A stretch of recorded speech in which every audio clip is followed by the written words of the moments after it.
Why is a woman's worth still measured by how she looks and not what she thinks?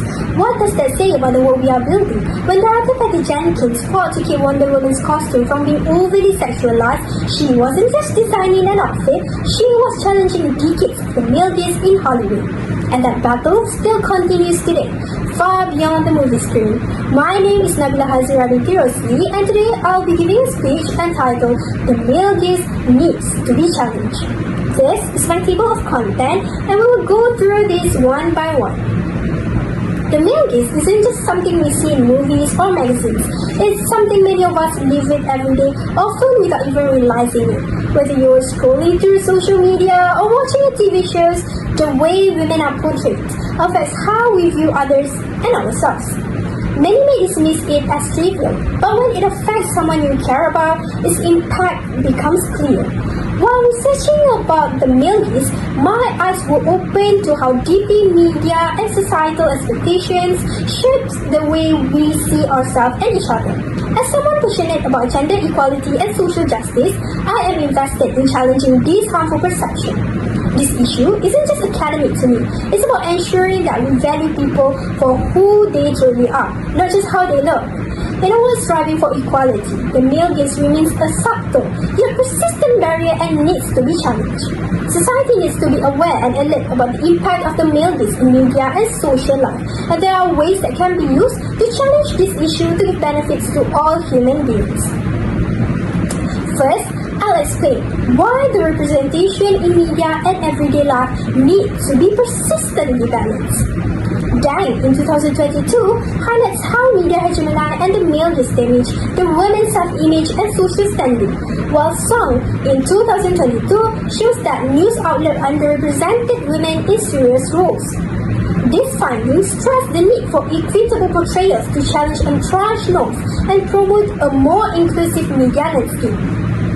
First, women are often portrayed as objects of visual pleasure rather than autonomous individuals. Plus, media narratives set women as passive subjects and men as the active lookers, reducing the woman's value to appearance. This objectification distorts reality and teaches audience to judge women by superficial traits and perpetuating gender inequality. Next, women of color, older women, and those outside Eurocentric or heteronormative norms are often erased or misrepresented. They are deemed desirable only when aligning with white ideals and are typically cast in secondary or hypersexualized roles. This lack of diversity reinforces racial and gender biases, narrowing the representation of female experiences and can send harmful messages about their value and place in society. Lastly, the media industry structure reflects a gender imbalance that limits women's influence over content and public discourse. Despite progress in workforce participation, leadership and editorial roles remain male-dominated.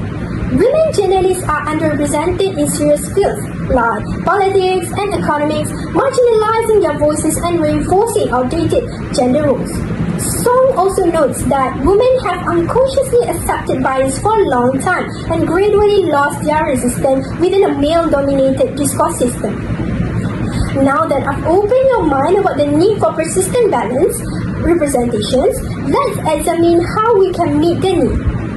According to she and others in 2025, it is important to set some ways that are varied and can be done by different parties. First, the future media production should prioritize creating narratives that showcase women whose actions, decisions, and emotions are central to the story. This involves depicting women as characters with full autonomy and capable of making choices that influence the direction of the plot. By focusing on women's subjectivity, the media can move beyond objectified roles and reflect real women's life.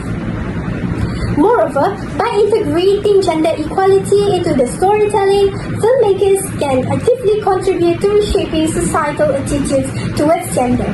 This can be done by ensuring women are not only the recipients of male attention, but are also portrayed as influential figures who contribute significantly to society, whether in leadership, entrepreneurship, science, or other fields.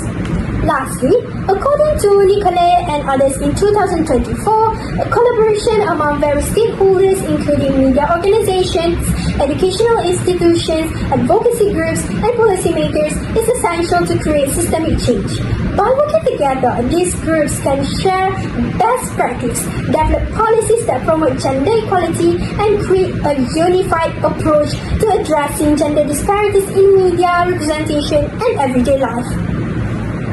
Now that we have explored practical solutions to ensure persistent balanced representation, let's take a moment to consider why this matters so deeply. Based on the article Gender Balance in FinTech Platforms, Investigating Factors and Regulatory Response by Filipovska and others in 2024, in FinTech, having both men and women in leadership roles leads to greater innovations.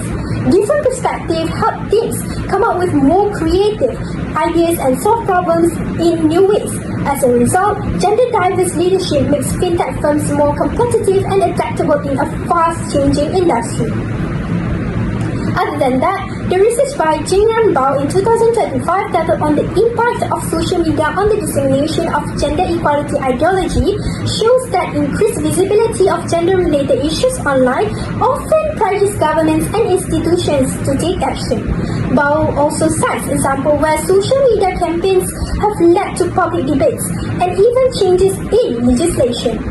Lastly, the study titled Impact of Gender Representation in Textbook of Student Achievement in the United Kingdom by Freya Jane in 2024 reveals that textbooks offering balanced and inclusive gender portrayals positively influence students' self-perception, aspiration, and academic engagement. This shows that the balanced representation of gender can improve our quality of life. In closing, it is clear how important it is to challenge the harmful portrayal of women in media and daily life. While many might empower women's representation for granted, but for women, changing these media and social norms could lead to equality and healthier societal standards. The need to rethink how women are represented is undeniable, and by promoting more empowering portrayals, we can create positive change that benefits women, society, and the media landscape. Support efforts to demand better representation of women in media and social life. By pushing for more inclusive representation, we can begin to reshape how women are seen and valued in society. While the idea of challenging the male gaze might seem distant to some, I hope you all realize that the way women are portrayed in the media influence how we perceive and treat women in our daily life. Changing the narrative isn't just about the media, it's about creating a more equal world for everyone. This is the source of references that I use, and that's all from me. Thank you.